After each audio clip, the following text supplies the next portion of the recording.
this is just running through the example on number 6 on page 107 about two-tail tests. So just done a example 5 on one-tail test. So now we're going to look at one on this two-tail test, very similar to before.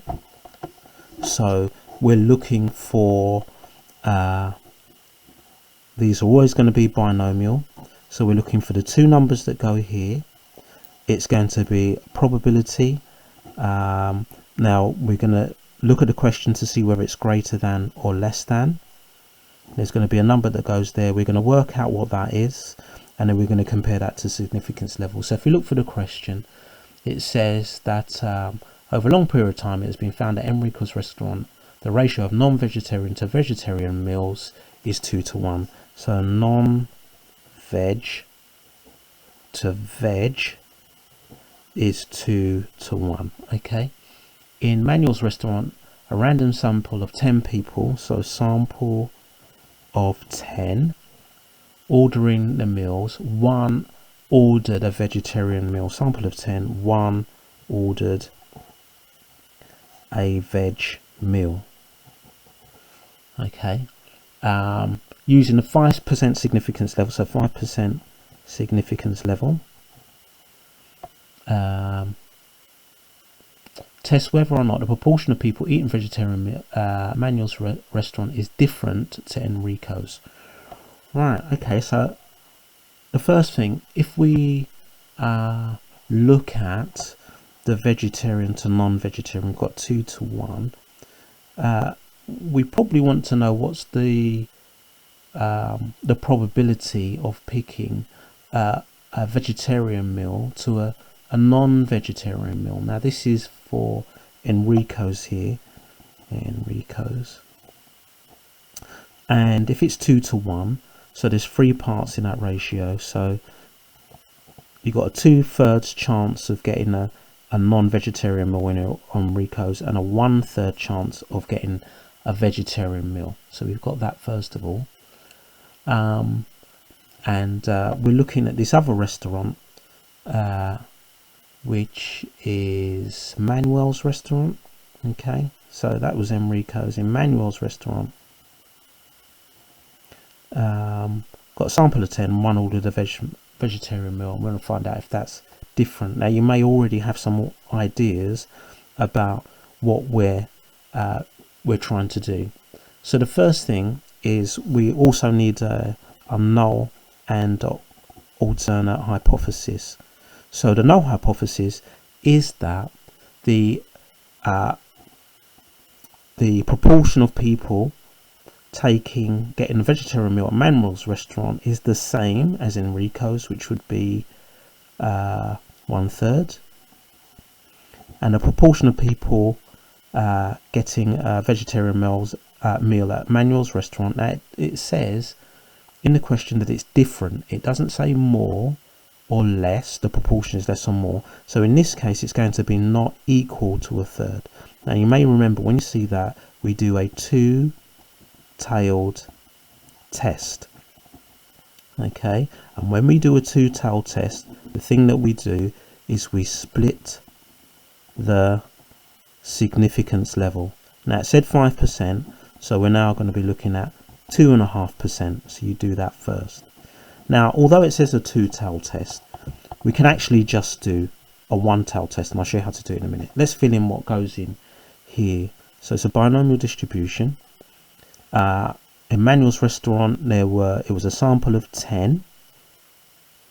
We're looking to see, is the proportion the same or different? Okay, so that's 1/3. That's what it is in the other restaurant. Remember, whatever the probability here in the null hypothesis, that goes here.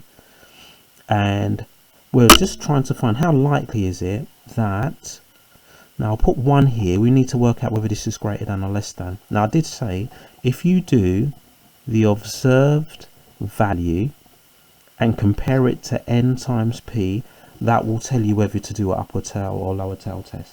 If the observed value is less than n times p, then you do a lower tail test. If the observed value is greater than n times p, you do an upper tail test. Now in this case the observed value was 1. One person was observed. ordering a vegetarian meal.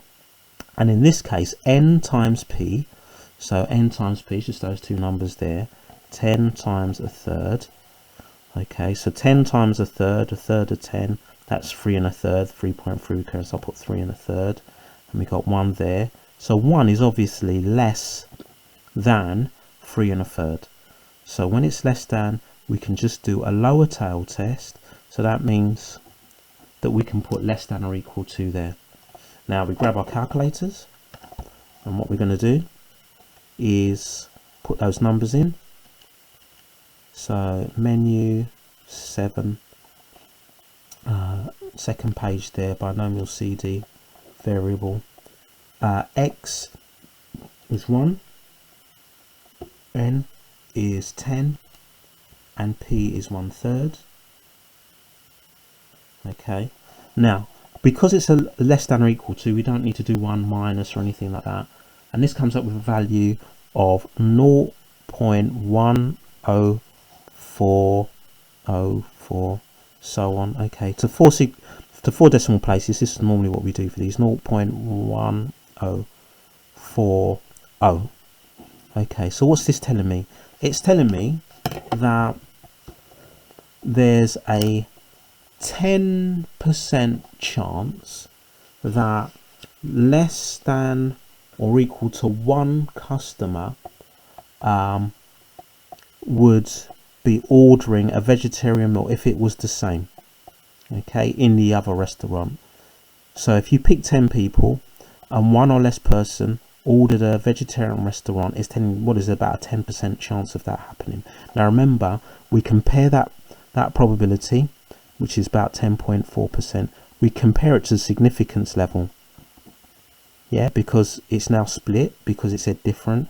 Now that is greater than 2.5%. So when it's greater than that, in my words, I say that this is likely. Yeah. Now if it's likely, what did we test? 1/3, which is the null hypothesis. So in this case, we accept H0, just like the last example. And then again, a contextual statement that says there is not enough or insufficient evidence, not enough, stick that word enough in, evidence to show that the proportion of people buying a veg meal at Manuel's is any different to Enrico's. Yeah, because we said, right, we assumed it was also 1/3 at the other restaurant, and if you pick 10 people and one or less did a vegetarian meal, then there's about a 10% chance of that happening. So because of the significance level, we say, well, that's a high probability. It may not look high, but we're always comparing this answer to the significance level, and that's the number at which we decide whether it's likely or unlikely. Okay, so that's how we do that question there.